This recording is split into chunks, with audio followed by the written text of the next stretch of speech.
नारायण साकार की संपूर्ण ब्रह्मांड में सदा सदा के लिए जय जयकार। अगर आपको चाहत है, आपका अंतरात्मा चाहता है, तो जीवन में जब तक तन में प्राण है तब तक पुरुषार्थ जरूर कमाना, परमार्थ अवश्य कमाना। अगर आप पुरुषार्थ कमाएंगे, परमार्थ कमाएंगे, तो निसंदेह आपका पुण्य कर्म संग्रह होगा।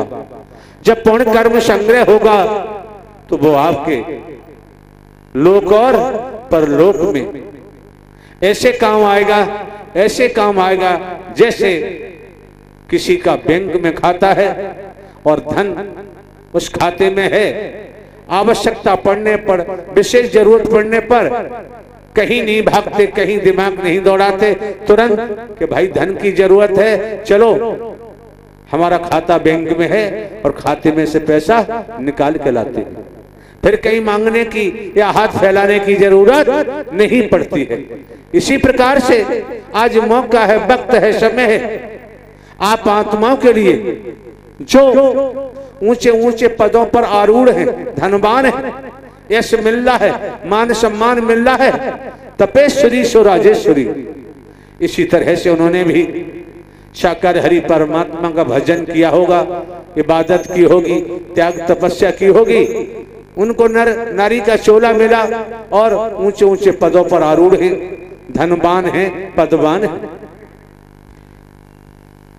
अगर ऐसा न करते, अगर उनका सत्य का धन सत्य के खाते में, सत्य की बैंक में ना होता, क्यों? समझ आता है वर्तमान से संस्कार, जीवन संस्कारों पर निर्भर करता है। पूर्णतया ये पक्का समझ है कि जीवन संस्कारों पर निर्भर करता है। अतीत से वर्तमान, वर्तमान से भविष्य। अतीत का तो प्रायश्चित करना ही पड़ेगा। आज मौका है, वक्त है, समय है, वर्तमान को तपस्या बना लो, आपका उज्जवल भविष्य का निर्माण निसंदेह हो जाएगा। क्योंकि वर्तमान की कोख में आपका भविष्य छिपा हुआ है, वर्तमान की कोख में आपका भविष्य छिपा हुआ है। अगर आज अपने वर्तमान को नहीं संभाल पाए तो भविष्य भी खराब हो जाएगा। क्योंकि अच्छे कर्म का परिणाम अच्छा होता है, बुरे कर्म का परिणाम बुरा होता है। लेकिन मैं एक बात आपको ध्यान दिलाना चाहता हूं, वो क्या? जैसे आपके कमरे में, आपकी अलमारी में जो कुछ आपने भरा हुआ है, जब खोलोगे तो वही निकलेगा जो आपने भरा हुआ है। ये शरीर रूपी कमरा है, ये शरीर रूपी अलमारी है, बहुत समझना है। कभी कभी परेशान हो जाते हैं। अगर आपके अंतःकरण में लोभ बसा हुआ है, लोभ बसा हुआ है, आप जहां भी जाएंगे, जहां भी बैठेंगे, तो लोभ ही लोभ दिखाई देगा और कुछ दिखाई, बहुत समझना है यहां। अगर आपके अंतःकरण में मोह छिपा हुआ है तो मोह के अलावा और कुछ आपको दिखाई नहीं देगा। इसी प्रकार अगर आपके अंतःकरण में, रोम रोम में अहम छिपा हुआ है तो अहम ही अहम बरसेगा, आपके पास दूसरा कुछ बरस नहीं सकता। अगर वर्णवाद का विष छिपा हुआ आपके अंतःकरण में तो जो भी आप निकालेंगे, जो भी करेंगे, वर्णवाद के तहत ही करेंगे, दूसरा कर ही नहीं सकते। मैं मेरी, अपना पराया बसा हुआ है रोम रोम में, अंतःकरण में, तो मैं मेरी अपने पराये के तहत ही आप करोगे, इससे परे कर ही नहीं सकते। और जिसके अंतःकरण में निस्वार्थ में डूब जाने के कारण गाली भरी हुई है, क्रोध भरा हुआ है, तो वही निकालेगा, दूसरा नहीं निकाल सकता।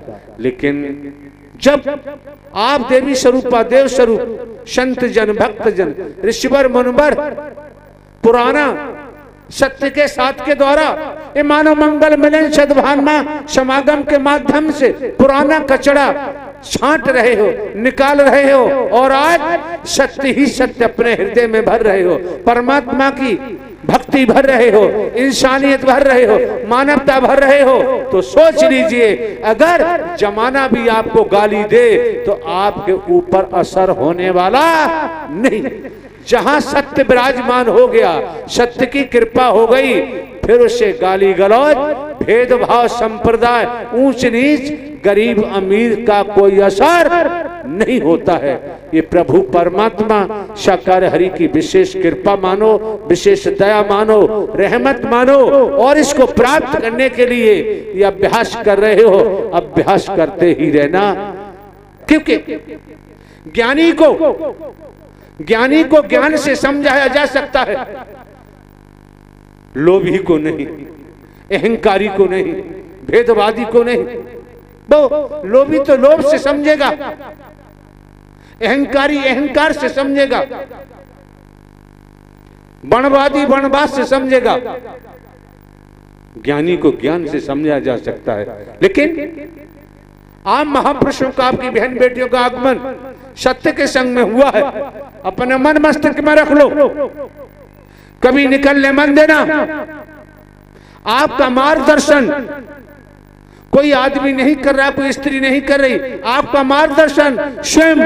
वैसे तो पूरे ब्रह्मांड का संचालन साकार हरि करते आए, कर रहे हैं, कर भी रहे हैं, लेकिन विशेषकर आपका मार्गदर्शन स्वयं आप आत्माओं को राह दिखाने, रास्ता दिखाने का कार्य स्वयं साकार हरि परमात्मा कर रहे हैं। ये दिमाग से जीवन में कभी निकालने मन देना। क्योंकि संसार में किधर भी जाना है, मार्गदर्शक का होना नितांत आवश्यक है। अब किसने किस प्रकार का मार्गदर्शक चुना, जैसा है वो वैसा ही मार्गदर्शन करेगा। पूर्व में ही परिभाषित किया जा चुका है, व्याख्या की जा चुकी है। इसलिए आज मौका है, वक्त है, समय है, मिथ्या न स्वर, भेदभाव रहित, मैं मेरी रहित, छोटा बड़ा रहित, काला गोरा रहित, नर नारी रहित, साकार हरि परमात्मा के अलावा जगत में और कोई आपका मार्गदर्शन नहीं कर सकता। ध्यान रखना, जो यहां देखने को मिलता है, जो आप यहां देख रहे हैं, साकार हरि परमात्मा की देन है। आप पर जो कृपा की है, आप पर जो कृपा की जा रही है, आपकी हर किसी के हाथ में यही कहा जाता है कि 5 उंगली एक सी नहीं होती, यही कहा जाता है। लेकिन आप महापुरुषों की 5 उंगली क्या, सब कुछ एक हो चुका है।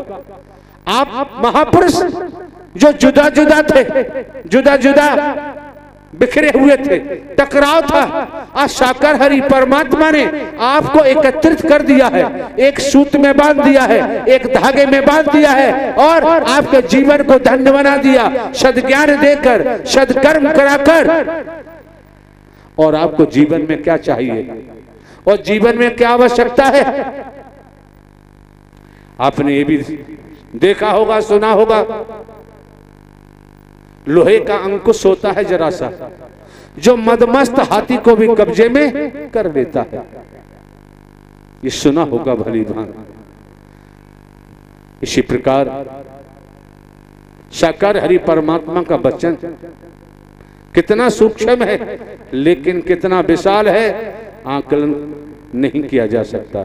साकार हरि परमात्मा का वचन और सेवा और ये सत्य का अभ्यास, अगर आप इन तीनों शब्दों को पकड़ा और चलते रहे, तो जब जरा सा अंकुश मदमस्त हाथी को कब्जे में कर लेता है, अगर आपने तीनों शब्द को पकड़कर और कर्म में ढाल लिया, व्यवहारिक रूप देना शुरू कर दिया, निसंदेह आपका जीवन निहाल हो जाएगा, आप बाग हो जाएंगे, आपका जीवन खिले हुए फूल की तरह हो जाएगा और चलते ही रहे तो इस संसार में भी यश पाओगे और जीते जी एहसास करोगे, महसूस करोगे, देखोगे कि अब मेरा भव से बेड़ा पार हो गया, क्योंकि आप न नर है न नारी है।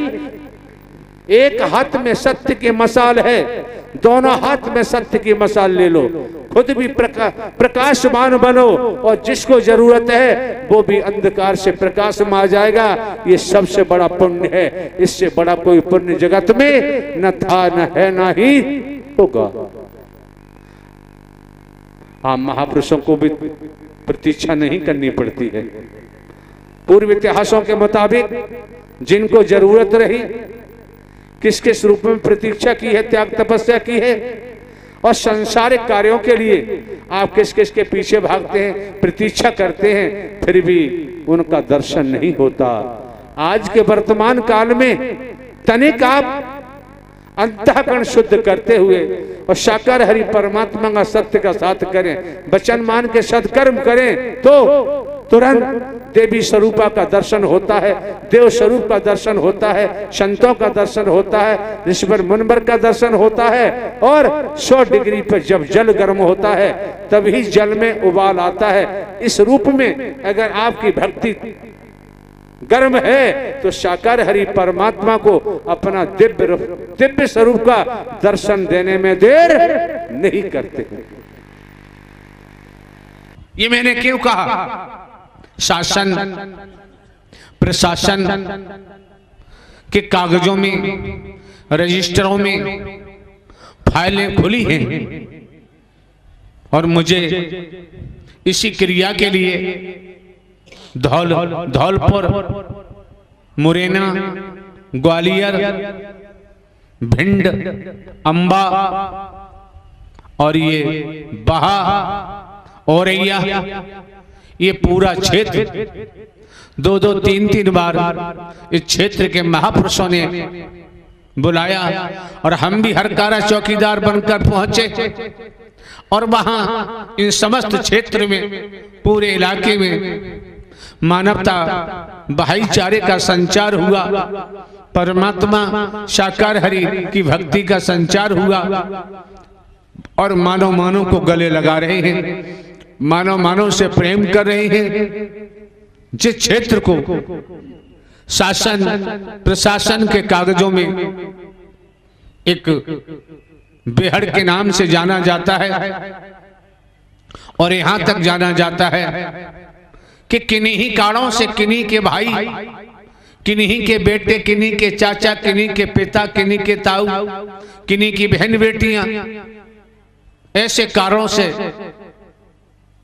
निकल पड़े, भटक गए, जिन्हें इस बेहड़ में आना पड़ा और इस बेहड़ में पड़े रहे। किन कारणों से क्या क्या उन्होंने किया, क्या क्या नहीं किया। कहा भी जाता है कि मरता है तो क्या नहीं करता है। अवश्य जो लोग अपराध जगत में मुड़े, अवश्य उनको कहीं न्याय नहीं मिला होगा, उन्हें दबाया गया होगा, उनकी बहन बेटियों के साथ अच्छा व्यवहार नहीं किया होगा और जहां जहां गए उन्हें मदद नहीं मिली, उनकी सुनी नहीं गई, तो उन्होंने सोच लिया कि अब इसके अलावा और कोई रास्ता नहीं।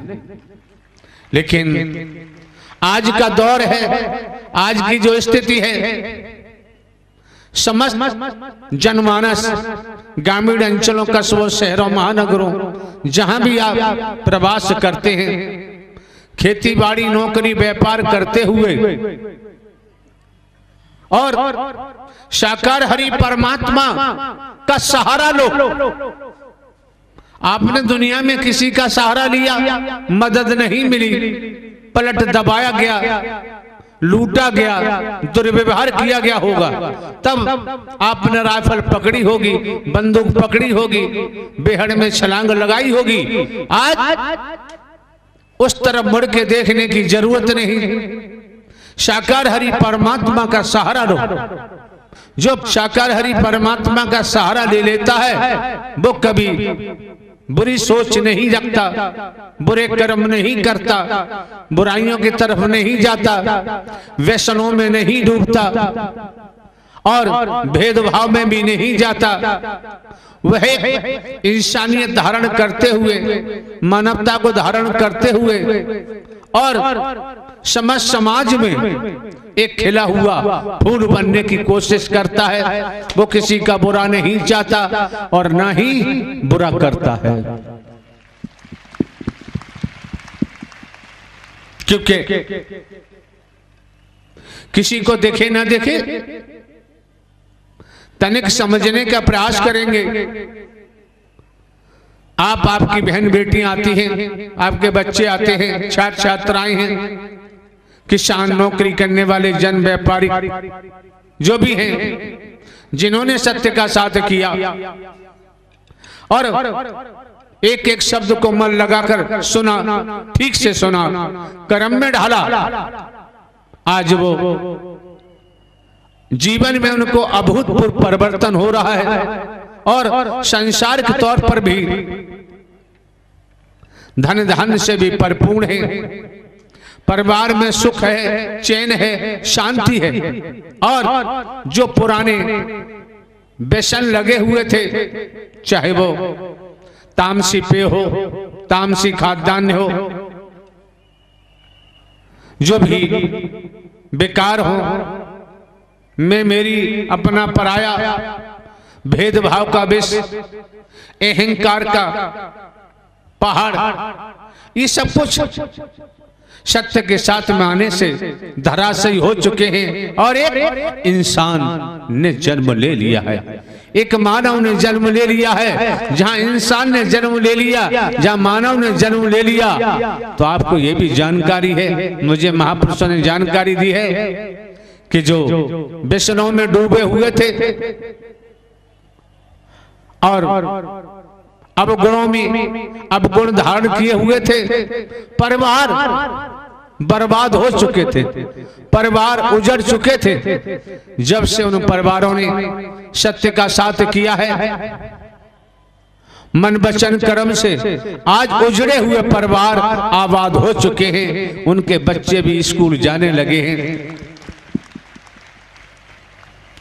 दोनों समय भोजन भी भली भांति ग्रहण करने लगे हैं, अंग पर वस्त्र भी धारण कर रहे हैं और सर छुपाने को झोपड़ी भी प्राप्त हो चुकी है। क्योंकि अगर नियत सावधान है तो मंजिल आसान हो जाती है और नियत सावधान नहीं, कितने धनवान हो, कितने पदवान हो, जब गिरोगे, ऐसे गिरोगे, दोबारा उठना संभव नहीं होगा। ध्यान रखो, मुझे मंदिर भी जाने का मौका मिलता है, मंदिरों में भी मैं जाता हूँ, गुरुद्वारे में भी जाता हूँ, गिरजाघर में भी जाता हूँ, मस्जिद में भी जाता हूँ। जहाँ जो पुकारता है मैं वहीं पहुँच जाता हूँ और नहीं पुकारता है तो मेरे जाने का मतलब ही नहीं।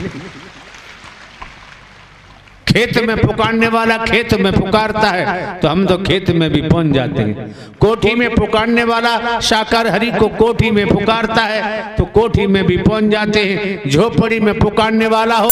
हमारे चैनल को अवश्य सब्सक्राइब करें और नए अपडेट्स सबसे पहले पाने के लिए इस बेल बटन को दबाना न भूलें।